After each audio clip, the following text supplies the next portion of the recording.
الله أكبر الله أكبر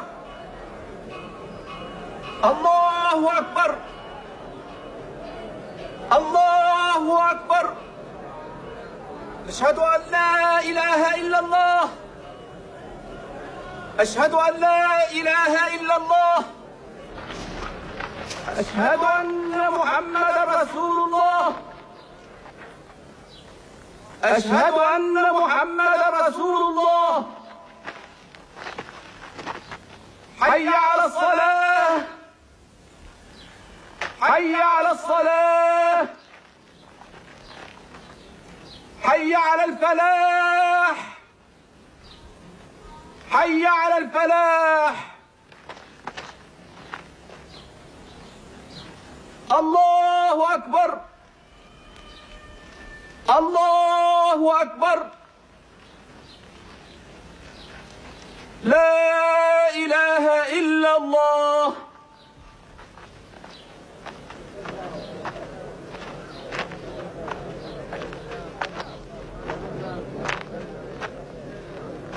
የእምነት ወንድሞቼ ሆይ የአላህ መልእክተኛ ስደተኞችንና አንሷሮችን ሁለት ሁለት እየሆኑ ለአላህ በሆነ ወንድማማችነት እንዲጣመሩ አዘዋል። እያንዳንዱ የመዲና ሰው ከስደተኞቹ አንዱን ይቀፍ ወንድም አድርጎም ያዘው፣ ሀብት ንብረቱንም ያጋራው። በሉ ተቃቀፉ፣ ለአላህ በሆነ ወንድማማችነት ተጣመሩ።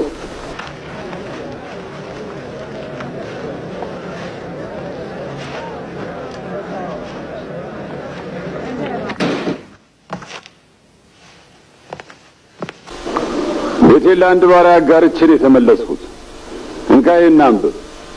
መሐመድ ራሱን ከስልጣን ኮርቻ ላይ አፈናጧል።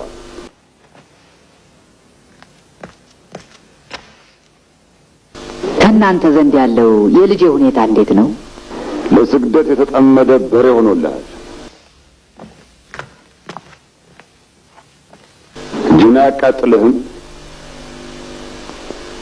ካልተቆራረጠ ቤቱን እንዳለ ያቃጥለዋል። መንግስት ሆኗል። በየዕለቱ አዋጅ ያዘንባል። እስላምን ከነገድ ወይም ከጎሳ ወገንተኝነት በላይ እንደሆነ አውጇል። ይህ ምንድነው? የቁረይሽና የኢስሪብ አማኞች እንዲሁም እነርሱን የተከተሉ ከእነርሱ ጋር የወገኑና አብረዋቸው የታገሉ ሁሉ አንድ ህዝብ ናቸው። ይህች አባባል እንዳታታልል። የአረብ ጎሳዎችን አንድ ማድረግ ፍጹም አይቻልም። ይልቅ ጉዳዩ ያለው እዚህ ጋር ነው። ጎረቤት እንደ ቤተሰብ ነው። ወንጀል አትስራበት። የእርሱን መብት የሚነካ መስሎ የሚታይህን ምንም ነገር ሳታስፈቅደው አትስራ።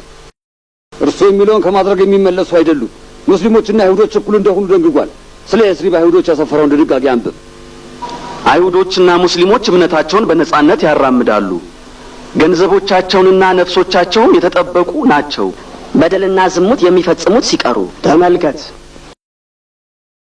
ሴት ልጅ እንድትወርስ ያዛል። በርካታ መብቶችንም ሰጥቷታል። ለግመል ብቻ ነው መብት ያልሰጠው። እርሱም ቢሆን መብት እንዳላት ቁርአን እንዲህ ሲል ተናግሯል። በምድር ላይ አንድም ተንቀሳቃሽ የለም፣ በክንፎቹ አየር የሚቀዝፍ በራሪ የለም እንደናንተው ህዝቦች ቢሆኑ እንጂ። መሐመድ ሁሉንም ነገር የኔዋን መዲናን ስርዓትና ደንብ ሳይቀር እንዳልነበር አድርጎታል። እርጉሙ ልጆቻችንም ህይወታችንም ቀምቶ ባዶ አስቀርቶኛል። በእኛ ጥቅምና ሁኔታ ላይ እውነት የሚለውን ነገር እያነጸ ነው። ከእንግዲህ ይበቃዋል፣ ዋጋውን እንሰጠዋለን።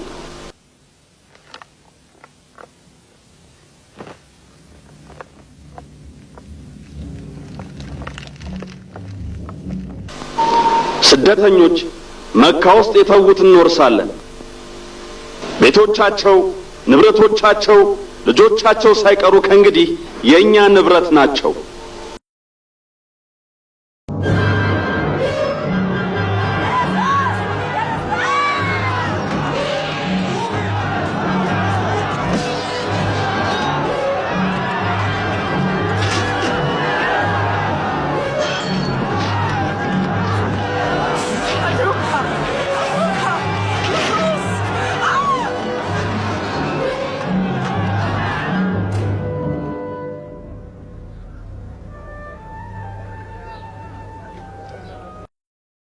ስደተኞች ሆይ ሙሃጅሮች ከመካ የመጣ አሳዛኝ ወሬ ስሙ።